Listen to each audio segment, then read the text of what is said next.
Wyoming County Chamber of Commerce. I think I forgot my housekeeping notes, but basically I'm Turn the supposed mic to tell on? you to, oh, talk to the microphone. You gotta turn it on. But turn it on Switch first. And this is why they send me up here before they send Karolyn up here. Right? I can be the guinea pig. Anyway, as I said, I'm Gina Studam. I'm the president and CEO of the Wyoming County Chamber of Commerce, and I'm just thrilled to be here at Empower today with all of you wonderful ladies. I'm supposed to go over all the housekeeping things. So exits are in the back, right? Exit on the side. Shut off your cell phones so we don't have interruptions. And I forgot all the things that I'm supposed to, papers over there, but you get the gist, right? So I want to start the session by telling you first you're in the personal development room, so you know where you are. And today's sponsor of this session is AT&T. And is Danielle Oslett in the room from AT&T? There's Danielle. So we'll bring her up to the stage as well.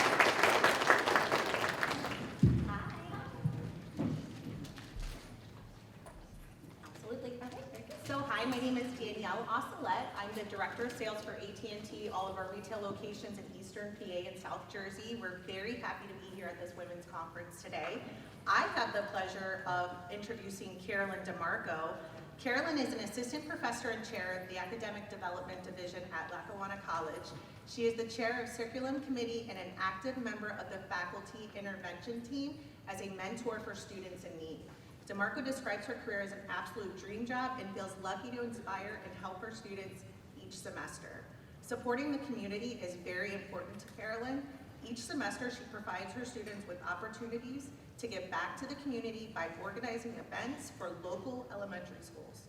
Demarco holds a bachelor's and master's degree from the University of Scranton. Welcome. Thank you. Thank you.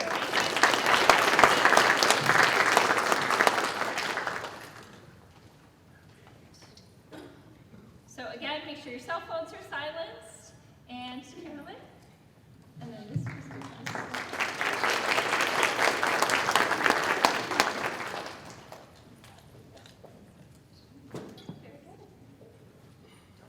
I know. Hi everyone. Thank you so much for choosing my session. I wanted to start by thanking you. The app is so interactive that I was so excited to watch all the attendees, the number rise of my kids. I'm like, we got another one. So I was actively watching that, and I genuinely appreciate you for choosing my session. Thank you, Danielle, right, for introducing me. As Danielle said, I teach at Lackawanna College. So with any lesson that I teach or in any class, I always have an agenda on the board. And the agenda helps my students know how we're going to spend our time together, but it also helps me to stay focused and organized. I don't know how many times I would finish teaching and I'd look and we only made it to slide 2. I promise my students are learning. However, I share that because sometimes the energy in the room can just guide a conversation to a new place, and it could make people think of different things they want to add or say. So with that being said, I do welcome questions. I know we have that interactive app. I saw some questions come in so far, but as I'm speaking, if there's anything you would like me to clarify, we do have time at the end. The title of my presentation is Navigating Trauma and Stress While Balancing a Career. So I'm confident that I can probably say, eeny, meeny, miny, mo, you're it, and you can come up here and speak on that topic, because we all navigate trauma and stress. So no matter what we talk about or where the conversation goes, I wanted to make sure that we, should I just wait for this slide? Someone turned the projector off, actually. Oh, okay. I have the slides loaded. I didn't turn it off. Should I do anything? Let me double check. Okay. So I have an agenda slide that I started by sharing. I always start with an agenda. The agenda for our time together, I wanted to introduce myself, tell you a little bit about myself and why I chose to submit a proposal. I thought that was really important for me to share why I thought I could stand up here. I wanted to talk about trauma and stress, talk about what it means to be an empath, and then also talk about how all of those things relate to the personal connections that we have in our lives. So, is this anyone's first time at the Empower Conference? Oh my gosh, look at all these hands. That's actually so exciting. So, that was me. There's a slide I wanted you to see before that, but here we go. Thinking I'm going to read, that's okay. Oh, perfect, okay. Oh, so now it's on. So there's the title, there's the agenda. I already went over that, so you know what we're going to cover. Okay, so before I say anything, every single time someone says, tell me about yourself, I say, oh, I have 2 kids, Ryan and Maddie. And they'll say, no, tell me about you. And I say, oh, that is about me. I have 2 kids, Ryan and Maddie. So obviously they're not here today, but I had to make sure I mentioned them in some way because I promise you, I would not be standing up here if I did not have them. They are the driving force behind every success that I have. So Ryan and Maddie are on the screen first. When I showed them this, I thought they'd roll their eyes and say, really? And they both just smiled, which actually meant even more, that they were like, I like that. So they know that I'm using their pictures today. So I already saw some hands about this is your first time at the Empower Conference. That was me last year. I had the absolute best day. I was the epitome of empowered. And it wasn't because I had everything going for me. It was actually quite the opposite. I remember I didn't love the way my pants fit. I remember thinking I could have used a gray root touch-up, but I made sure my appointment, obviously I had a whole year to plan for this, so I knew I was good for this appointment.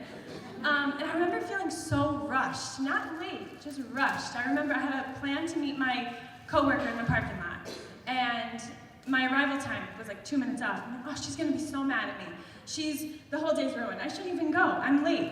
And the whole 45-minute drive, I literally spent that way, just stressing. Can anyone relate to that negative self-talk when we're just being so mean to ourselves? So I get here and I said, was that you today? Yes, right? So I get here and I say, I'm so sorry I'm late. And she's like, you are? Okay. So we walk in. Between the lights, the music, the company at my table, I bought in. So I challenge you, if you haven't got to that point yet today, if you're still checking your email, you're still worried about maybe what's for dinner or practices you have to go to later, buy into today. I promise you it's worth it. Let yourself be here.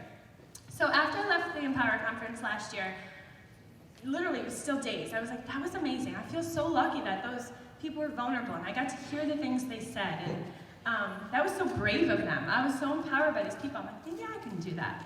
So I sent an email to Christine with the chamber. I said, how do I submit a proposal? And she told me, and I came up with some things, and months go by, and I get an email that my proposal was accepted. I was like, oh my gosh, I forgot about that. Because now I'm still empowered and excited, but I was like, oh my gosh. So I thought every single one of us have so much that we balance. So I wanted to talk about, so that's why I submitted a proposal, because I was so empowered and I had the best day. So I wanted to tell you, okay, sorry. So, talking about trauma and stress, if you already answered the question, what does trauma mean to you, every single one of you are right. And what I wanted to accomplish today was making a connection with all of you by a little bit of self-disclosure. I don't want, I'm not gonna start day one of my life and you're like, okay, who cares? But in order for you to know a little bit about me and why I think I could talk about trauma and stress, I wanted you to just think of the following scenario for a second. So before I start talking about my family growing up, my son plays basketball. This is hypothetical, this scenario, but I want you to think this way for a second. So my son's freshman year of basketball. He makes every single three-point shot he takes. He never misses a foul shot. He contributes to every win of the game. Okay, you with me so far? Now, hypothetically speaking, they go to the state championship, and it's a tied game. And he misses the game-winning foul shot. What do you think he would remember more about his freshman year basketball season? The missed foul shot, right? So the brain is tricky like that. I'm sure that in my life growing up, I have lots of three-point memories. I'm sure I do. However, the brain tends to focus a little bit more on those missed foul shots. So some of the things that I've experienced are because of other people's missed foul shots. So with the respect of my parents and other people in my life, I'm here to tell my story, not theirs. So I'd like to navigate in a way to not disclose every error other people have made in my life, but how it affected me and how it guided choices that weren't really up to me. So when I use that missed foul shot term, it means someone messed up, okay? So you follow that comparison? So I grew up with a single dad. I was the age of 5, and my dad got custody of my older sister and I. My mom struggled with drugs and alcohol, and she had 30 days to get sober and she could have us back. But that never happened, and my dad had custody for moving forward. I still saw her a little bit, nothing consistent. My dad remarried and then divorced, and they had a daughter, so I have a younger sister as well. And my dad got divorced from her and she moved to Florida with my younger sister. Okay, that was a lot in like 60 seconds. So the point of that story is you need to know that my dad got remarried, divorced, my younger sister and my stepmom moved to Florida because she wanted to be with her family. So from the ages of 7th grade to my sophomore year of high school, they are the prime years that I remember where a lot went wrong. It was just me, my dad, and my older sister, and even though my dad had custody, he was the good one, he struggled a lot. So the main reason why I wanted to become a teacher, I look back, in the moment I didn't know this, but there were so many things that people should have caught. Like, why weren't you in school for a week, Karolyn? I don't know. Why do you have a D in spelling in 7th grade? I don't know, because I didn't care enough, no one's really helping me, but someone should have noticed that something else was going on. I wanted to make sure that as a teacher, I wouldn't let anyone skip through those, miss those cracks. So, okay, I'll go on there, sorry. I was jumping ahead of myself. So, years went by. After sophomore year, my dad got sober. By the time it was time for me to go to college, I wanted to go away to school. I had already balanced so much responsibility, so much independence. I was ready to get away for a little bit. But my dad was sober, and he said, please stay close. I missed so much time with you. I'd love for you to go to the University of Scranton. If you get a 3.0 or better, you can dorm your sophomore year. So I said, okay, that sounds easy. My younger sister ended up coming back to live with us because the schools here were better than where she was living in Florida. So now it's me, my younger sister, my dad, and I'm a freshman at the University of Scranton. Well, what do we know about addiction and mental health? It's not always an easy one-way track. So that freshman year, it's a good thing I ended up staying close because he relapsed again, and I spent my entire freshman year of college taking care of my sister. She's in high school, cross-country meets. I had a very active role in her life, which I wouldn't change it, to be honest, like most things that we go through, right? It all gets us where we need to be. However, my GPA was probably a 1.6. I always change that number when I tell the story. So I tell my students, one time I think I said 1.8, 1.4, it was low, okay? And it wasn't because I didn't care, I just didn't know I didn't know what I was doing. I didn't know how to balance class. So even though I didn't get that 3.0, my dad's sober again. And sophomore year, I could still dorm. So I moved into the dorms, and wow, that's a different kind of freedom. Remember I thought I was ready for independence and responsibility because I've lived it? I was not in school again for the right reasons. I was meeting friends in New York, they're from New York City, and I just couldn't wait to go out and have fun. So now I'm in school for the wrong reasons again, because I also struggle with addiction in my family, and I'm like, wow, I have all this freedom, this is amazing. So I think my GPA was even lower. And the end of my sophomore year, I get a call from my dad. He says, you have a $10,000 balance. We've exhausted every loan. There's nothing you can do to go back to the U. You have to take a year off. So I was in class, and I thought, what am I even doing here? I got my stuff in the middle of class. I just walked out. And my professor at the time followed me out and said, what are you doing, Karolyn? And I told her what was going on. And she said, you're going to do great things one day, Karolyn. So do me a favor, keep that story in your mind, okay? That professor followed me up and said, you're going to do great things one day. And I was like, whatever. So, I leave. I spend the whole summer hanging out with my high school friends. They're in from Temple, Penn State. They're living their best lives. And I say, guys, we have to find me a job. I have to work next year. I remember I wasn't like even sad. I was just like, because I'll explain later with trauma, sometimes we go into this acceptance mode. Okay, I can't go back to school. We just kind of accept what happens to us, right? So I filled out a whole bunch of applications, I remember. My friend wanted to know, we were driving down from the mountain, she's like, oh, I used to like a guy who works at the Courtyard Marriott. Fill out one in there. I'm not working at a hotel. She's like, just tell me if he still works there. It was like, I was like this, thinking, all right, she told me his dark hair, I'm going like this. It was chicken scratch or whatever, like you couldn't even read it. They were the only place that called me back for an interview. And I was like, huh, okay, so I went for the interview. I ended up, so I met my husband there. my husband is Nick. He worked there. I met him there. It was the first time ever that I actually felt like I had a purpose. I loved it. They needed help in housekeeping one day. I'll do it. They needed someone to work in the kitchen. I'll do it. The general manager, I remember when they had an eye infection, he was like, my eye doctor, he's my friend, go see him. It felt like I was part of a family, I had a purpose, I was thriving. I really, really was doing well. But it wasn't my passion at all. I knew I had to go back to school. So I started taking some credits at Penn State Worthington, because remember that $10,000 balance at the U? Still there. Even if you just wait a little bit, it doesn't go away. They said I still can't come back. So I tried to get credit somewhere else, and I took classes, but I still was just like going through the motions. Nothing was like, all right, this is it. So then I got pregnant with my son Ryan, and everything just started to make sense. I was 23, so I was a little young, and I was so excited. Ryan was born, and I said, I really wish I could go back to the U. So now Nick's pretty locked in, and he's like, all right, I'll co-sign a loan, you could go back to the U. So he helps me get rid of that $10,000 balance. I go back to the U, get pregnant with my daughter Maddie, and so it's kids back to back, finishing school, and I had one gym credit left. They said, you can graduate, but you have one gym credit left. And I was 7 months pregnant with Maddie, and they told me that they would do an independent gym. All I had to do was go swim in the pool. So my friend Emily was like, I'll go swim with you. You know, she's 24, like, that's fun. I'm like, all right, let's go. Why I chose a neon green maternity bathing suit, I don't know. But I remember vividly the University of Scranton men's swim team being there, and I'm like, I'm not going in that pool, Emily. I'm not doing it. Like, I'm not going swimming. She's like, you're gonna graduate. I'm like, fine. Got to the end, I would just sign in with the lifeguard. I'm like, I was here, I was in the pool. And she's like, okay, because I was starting to get like, I'm not swimming.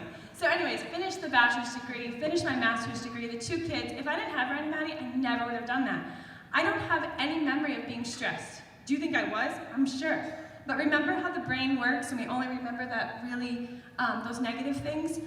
I'm sure it was hard. I remember nursing Maddie and writing a paper. I remember it was challenging, but I don't remember it being stressful or difficult. I was so happy. So my husband was working 4 jobs at this point, and it was time for me to stop subbing because that wasn't consistent. You know, you pick and choose when you want to work. I had an education degree. I had an opportunity to be a preschool teacher, and it was great. I love kids, right? They were going to be in my class. I'm like, that sounds amazing. They can go for a discounted price, and I'll have a full-time job, and I'm contributing to the family, and it's time. They were 3 and 4 years old, and I had spent this whole time working towards my master's. So I was working one day, and I got a call from my mother-in-law, and she said, the lady I bowl with, I went something like this. Again, this is something I often change. My mother's sister's uncle's cousin friend, one of those deals, knows someone who needs an adjunct at Lackawanna College. I was like, oh my gosh, thank you so much, I'll call them. And it was to teach education classes to education majors. And she said, she said it was a great call. She said, you just have to come in and meet the chair of the department. So I was so nervous. I'm going from preschool now to let me interview to teach college. And I walk in and I say, Dr. Zarczyk, you told me I would do great things one day.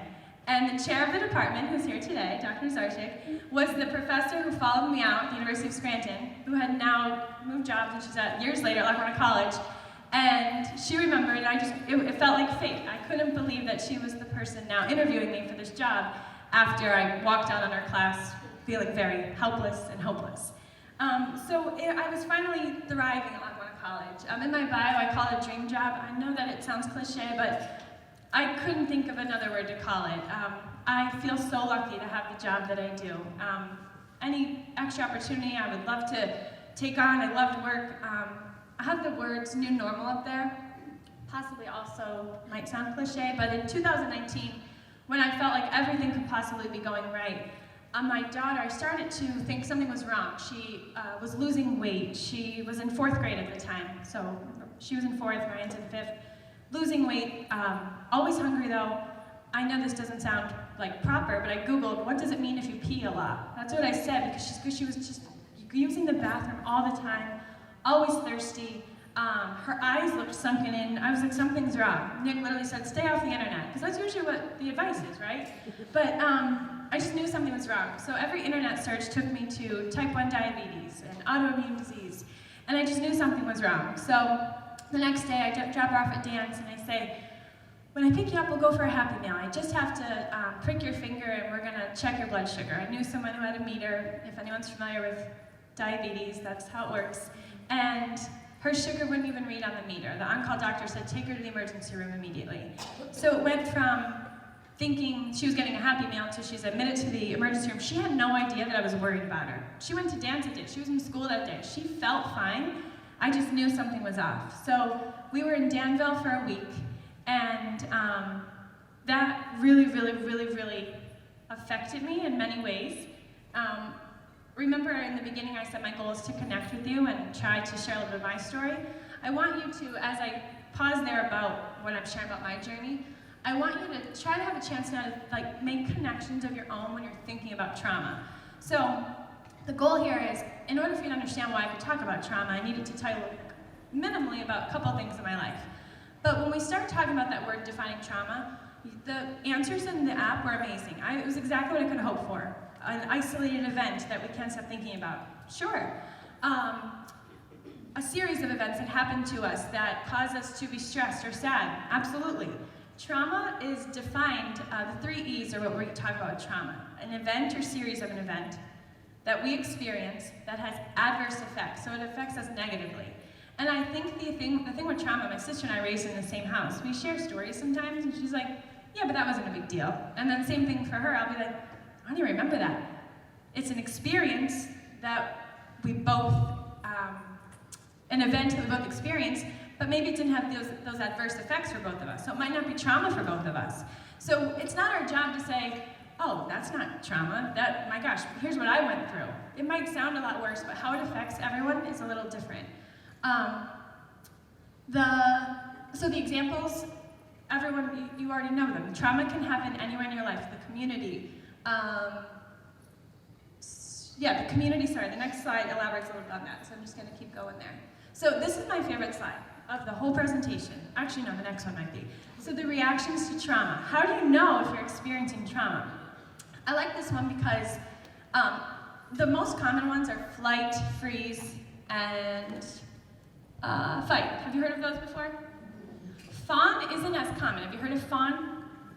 So fawn is fairly new, and that's great. Some people are shaking their head because I was learning a little bit too as I was talking about this. When you start to think about how you experience trauma, you might not even realize you're triggered by someone. I want us to start thinking about our personal selves. The best thing, I think, for dealing with your stress and your trauma is start to get to know yourself better. If there's a person at work that you really are just, oh, I can't stand the sound of your voice. Is it them or is it someone else? I don't have that. It was just an example, I promise. If there's something that happens and you find yourself, oh yeah, being combative and fighting, and that's not your personality. Why am I so angry by this person? Sometimes I think that maybe we're working through trauma and we don't even realize it. Fawn, when I read those, I'm like, oh my goodness, that's me. People pleasing, inability to say no, difficulty saying no, and then even just feeling that we want to help everyone. So the more I started to do self-exploration about myself, I genuinely love to talk to people. I love to help people. And the more I read, I'm like, oh my gosh, is this telling me I'm only doing this because I've experienced trauma? No, the personalities that we have are shaped by what we've been through, right? Would you all agree with that? Absolutely. So because of some of the experiences I've had, I genuinely care in a way that I want someone to be happy. I want them to feel good. So keep these in your back pocket. Okay, so remember I said this one might be? So when you're in an active moment and you don't even realize that you were triggered by something, the way the brain responds to trauma, I want you to start to think about maybe scenarios in your own life. The emotional trauma affects the brain and it might lead to chronic stress that won't go away, heightened fear, and increased irritation. I find myself experiencing the responses to trauma at different levels all the time, but because I'm aware of it, it really, really helps me. For example, the chronic stress. There are days when I am checking Maddie's sugar every 2 hours in the middle of the night. And I wake up and I'm like, wow, that was a scary night. Thank goodness she's okay. By the way, Maddie refuses for any of the technology for type 1 diabetes. She likes to prick her finger and she takes shots for insulin. For Maddie's experience, she experienced a lot of trauma. And it's not my job to say, this is what you should do. Her endocrinologist supported her and said, She has good numbers, it's her body, you can't force her. So if right now, I'm actually thinking, okay, she eats lunch at 11, she's gonna check her sugar, she's gonna text me, I hope her sugar's in range, I hope she feels okay. This chronic stress, I'm always thinking about it. But some days I wake up feeling really strong and say, wow, that was a great night. I woke I'm gonna take on this day. She's good, we made it. Some days I wake up and it's more of a freeze mode, that I physically feel like I can't even go to work that day. Maddie could have died last night. I say that sometimes. I saved Maddie's life last night. Some days I feel that everyone's, how's Maddie doing? I don't even want to talk about it, so maybe I go away from it. Sometimes people say, oh, I know exactly how you feel. And I'm like, do you? I become combative, so then I'm in fight, flight, fawn. Other times people want to share a story, I'm like, oh, that must be really hard. I don't think I ever had the opportunity to even publicly thank everyone that I work with, because when Maddie got diagnosed, it was, don't worry about a thing, we'll take care of everything here. And I'm in so many support groups where people had to quit their jobs, people had to arrange so much care, and I just feel so fortunate for Lackawanna College to be able to support me, and I have a schedule that I can make a little more flexible to help Maddie, and even my coworkers who just always are asking about Maddie. I don't think I ever got to publicly thank you all, so thank you for always being there when it comes to Maddie, because it does mean a lot, even if I'm in fight mode that day. So the heightened fear, this one was a scary realization for me. So I have this really bad habit, and I used to think it was a bad habit until I started to do some self-discovery. The cabinets in my kitchen, I don't close them all the way. Weird, right? My husband drives me crazy. He's like, you really? You can't close the cabinets? I have this memory of, if I were to close the car door to like slam it, or close the cabinets, it really used to get my dad mad. And it wasn't rude, he honestly, he didn't yell at me, but it bothered him. And I remember if he was in a bad mood, walking on eggshells was a common trend when I was younger. So I remember I was very careful not to close those cabinets too hard, because it was a trigger for him, and I made sure I changed my behavior to please him. As I start to close it, I'm like, oh, I almost heard the sound. As a kid, I was like, yeah, of course I won't slam them, I'm sorry. Here I am as a 39-year-old adult, and I'm like, I don't want to slam the cabinets. I don't ever remember being affected by it then, but here I am years later that I think that conditioned response is coming out in different ways because I'm starting to remember things. You don't have to verbally say it, but can anyone relate to that? When they start to think about things they've experienced and you didn't even know it was a problem then? The same thing for growing up with a single dad. Kids are resilient, we say it all the time, right? Until they're adults. I don't ever remember being sad I didn't have two parents for sports. I don't ever remember being sad for Mother's Day cards. And I had so many great aunts and role models, my grandparents, so it would be remiss of me not to mention the amazing people I had in my life. Of course, the void was filled in many ways, but it still wasn't a mom. And the fact that she would come and go was really difficult for me, but I really don't remember, I don't have concrete memories of being sad until I have my own kids and I'm getting my nails done with Maddie, and I'm like, what the heck, why didn't I get my nails done with my mom? Like, why am I sad about that now? Why am I thinking about that? Or when I hear friends, oh, my mom's doing my laundry, and I know that's not the situation for everyone, but examples that start to come up that I'm like, must be nice. So my responses to trauma, I either go into fawn mode, like, that's so great, you know, I just want to make sure they're happy and they feel supported, or, wow, must be nice, you know, I'm in fight mode, or I just shut down. I don't even want to talk to that friend. All she does is talk about her mom. So the responses to trauma, the more I'm aware about it, really, really help me know how I feel about a situation. And then the increased irritation, it's similar to, I think, the type of response you give. The only time that I've ever let this affect me in the classroom, you know, students complain all the time. They're so tired. They have to go to class, they have to do homework, and they have to do all these things. And I genuinely usually say, I know, you're doing great, you have a lot of balance, you have busy schedules. And it was a very sleepless night, and I remember saying, oh really? You want to see my alarm schedule? What, did you wake up every hour? And immediately they were like, because that was very out of character for me, and I'm like, I'm so sorry, you're right, that must be a lot. Like, I immediately went right into like my real personality, but the increased irritation, depending on your trigger, I think the quicker you can notice it, helps you a lot. All of these things, so I was only in counseling once, believe it or not. Maybe I should go back after I'm saying all these things out loud. Maybe I'm just using all of you. Like, thank you so much. I don't think I'm allowed to pay anyone, but I feel like this is really good for me. But I went to therapy when I was 19 and 20, the year that, when I was at the University of Scranton, it was actually a mandated sanction. I got caught underage drinking that sophomore year, and they said you have to go to therapy. It was the best thing that ever happened to me. I didn't even realize I had to talk about all this stuff. I tell my students that story all the time because we have therapy available. We're getting so much better at mental health, talking about it. I would love for a student to be honest and tell me that they're really struggling that day, then they have stomach issues, you know? Like, why are we making up things? Let's be real. But that's not easy for everyone. Self-disclosure isn't something that comes naturally for everyone. So when I did go to therapy, I remember the therapist told me I was an empath. I know that I'm not. I don't think I'm an actual empath, the more I read about it. An empath is someone, if you're experiencing, like if my good friend is experiencing such a loss, I can't even go on with my day because I'm feeling it. I'm taking on the emotions. If I'm in a big crowd and some people are struggling, I won't even be able to be in that crowd as an empath because I'm taking on too many emotions. It's really, really feeling it. I do know that personally, I experience strong empathy. It's almost been a little bit of a barrier to success as an instructor because we have to hold students accountable at some point. So at what point am I saying, wow, that's awful that, you know, your best friend from home just got killed in gun violence, but you're over your absences. You know, so there's the empathy of being able to feel for people has been a really strong quality, I would say, and that's even a big deal for me to say because I don't usually say like positive things, but to be able to really feel for someone, I think is so important because it helps us to continue to be better. If we really, oh, I know what I wanted to say. I knew there was something lacking. It was that brain slide. Words matter, okay? I'm going to say that first. Words matter. Not only how we talk to ourselves, but how we talk to other people. When Maddie first got diagnosed, I heard things like, I don't know how you do it.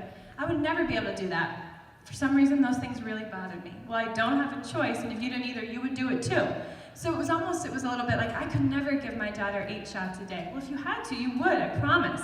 So the things we say to sometimes each other, when we're trying to lift each other up, I like to try to ask myself first, what's my motive here? Am I making myself feel better, or am I making them feel better? Sometimes we don't even have to say anything. And the reason why I say words matter is because the things that I try to practice this so often, the things that I'm saying in my own head, would I say to my best friend? Would I say to my sisters? If the answer is no, I shouldn't be saying it to myself. I shouldn't say, you're so lazy, why did you miss your alarm, why didn't you exercise? If my sister told me she didn't exercise, I'm like, that's okay, there's plenty of days. But in my own head, I'm very mean to myself. Can anyone relate? Yes? Okay, good. So how do we get better at that? Try to maybe like a real tangible rule. If you wouldn't say it, because it's easy to say don't do that, right? But if we have a concrete plan, would I say that to someone I love? If the answer is no, don't say it to yourself. Being an empath, I think, is a very strong quality, but having empathy has helped me get through a lot of situations. I think it's why I've been able to be an effective educator. I have a lot of stories that I can relate to. Some classes don't end up knowing anything, by the end they don't know anything about me. Other classes, because of in the beginning I said conversation allows for it, some teaching moments, it's a really good connecting point. When I share that 1.6 GPA, they're like, all right, so I'm good? And I'm like, oh boy, you still have some work to do. But meaning, yes, you know, everyone gets those chances. You have to recognize why and move past it. So all the things that I've said today, I think have helped me, and I want you to start to think about your personal connection. So if you've experienced trauma, whatever your definition of trauma is, and remember it's not our job to define someone else's trauma or compare it. If something affects someone, that's their trauma. If it causes them stress, how you work through it could be how you, the more you get to know yourself. That's my favorite thing. Getting to know yourself is kind of scary, especially when I had kids. I'm like, do I even have a hobby? When we were going around the table, I'm like, for that game and the thing, I'm like, I run, I don't even like it, but I do it. So like, who even are we as people when we have all these roles? The personal connection, the people you are that you surround yourself with matter so much. Even the people at work, try to find always the good in someone is what I really tried to do. Because I shared a couple of things that maybe someone doesn't know, and if I'm in that fight mode, which is rare, I think, right? Then so no one has, we don't know what someone else's day is like. So, anyone else have an Apple Watch? You know how it tells you to stand up or like keep moving, and maybe if you're anything like me, it's like, okay, no, I'm not taking a 12-minute brisk walk to finish my day, I'm tired, right? You kind of fight with it. I have this bracelet over here that says, you got this. And my relationship with this bracelet is much different. My good friend Jeanette got me this bracelet. I didn't tell you about this because you'd be mad. Don't say my name. 2021, November. And I love quotes. Like, I'll have every notebook, kindness matters, and live, laugh, love. It's just me. Other people like, don't put that in my office, right? But when she got me this bracelet, she has no idea how much, not only it meant, but that she recognized I needed it, and how much I said, you're right, I literally talked to her, I do got this. And I'm not even exaggerating a little bit. It has helped me so much. If you know someone who needs a you got this, do it. Tell them. If it's you and someone has done that for you, appreciate it, because it's so important, and I think it's just so valuable to have people like that or be that person for someone, because Jeanette probably didn't even have any idea how much I love this bracelet. My kids, I've already shared that they're everything to me. I like to say that Ryan saved my life and Maddie completed it. I don't know where I'd be without them. So the personal connections I have in my life, always reminded myself of Ryan and Maddie, and yeah. My lifelong friends. If I didn't put them on this slide, my high school friends, I'm not really sure what I would do without them. I already mentioned some of the years, those missed foul shots and things that weren't going well for me. I spent so much time at my friends' parents' house. They had to do their homework. They had to, in high school, they had to eat dinner. They had curfews. So, all right, I guess I do too. The people we surround ourselves with are so important. The friends that I had in high school, I would not be the person I am without them. And they were in the waiting room when my son Ryan was born. I would be lost without my friends. So the personal connections in my life, it's not always our immediate family. It could be close friends and the people who help get you where you are. I already shared a little bit of how I love to connect with my students. I love to be able to self-disclose at a healthy level that makes it a teaching moment. I don't think I'd be able to be as understanding in the classroom if I didn't have those moments. Oh, and sharing this day with you all. When I said this was a year in the making, I'm not even kidding. It literally, I thought about this, well, that's not true because I told you I forgot that I submitted the proposal, but I thought about this the entire year. So I already challenged you to make sure that you're present today, and I'll just leave you with that. Enjoy the day, get to know yourself better, understand your triggers, and I know there were some questions in the app, Gina, that I didn't know how we wanted to handle that part now. Sure, I think we have a few minutes since we started a little late. Can everybody hear me, or do I need a microphone? I'm good, I talk about it. But one question, I think you just started touching on it, so maybe we'll give you a little bit more time with this one. But it's, what is your advice for protecting the mental health of your team in these stressful times? So, okay, what is my advice for these stressful times? I think to be there for each other, and I sometimes, I always tell my students, ask for help. They come from cultures and backgrounds, they don't ask for help. So how do I tell someone, just open up, just tell someone what you're going through. Not that easy for everyone, so I understand that. But I think as a leader, if you're in the position where you should know that even if you continuously create that safe space, even just the way, let's say someone even has to, if you're in charge, someone, they have to cancel a class and they have to report to me.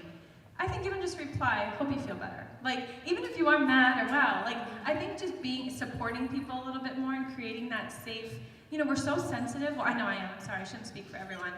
Oh my gosh, is she mad at me? Did I say the wrong thing? We get in our heads so much, so as leaders, even if you're not, I had to leave a little bit early for that morning speech, but I heard her say we're silent leaders, and I love that. We are all so powerful that if we could just know that even if your leader that you do have maybe isn't openly saying, I'm there if you need anything, I think just creating a safe space for people.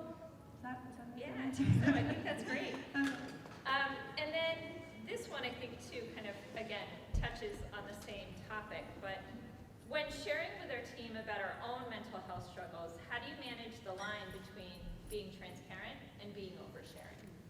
I love that question. I saw that one in the app and I said, oh wow, please tell me. How do you do it? Because again, not everyone's comfortable. I know I've met people that I worked with for years and I was like, I didn't know that about you. They're going through so much. So if you choose to share, I think you have to do a good job of even the the body language of someone. Read the person you're talking to. Sometimes what we're saying that we're going through can even be a trigger for that person. And they don't want to even know about that. So as far as oversharing, I think knowing your audience would be a good step of what you should share. And ask yourself, what is this serving? Remember, words matter. Who's this benefiting? Does this person need to know this? Is this making me feel better, or do they benefit from knowing? So I think just being very, aware of our thoughts and what we're saying. And I like that, knowing your audience, right? Is this making me feel better, or can this help them? Yes. As well, help them. And maybe the help is for them to understand where you're coming from on that day. Yes. Because it might be you were up every hour. Right. Your daughter. Let's give Karolyn a big round of applause.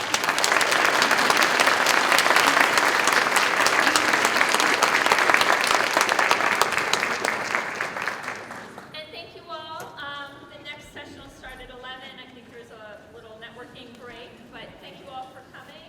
And if you're staying in this room,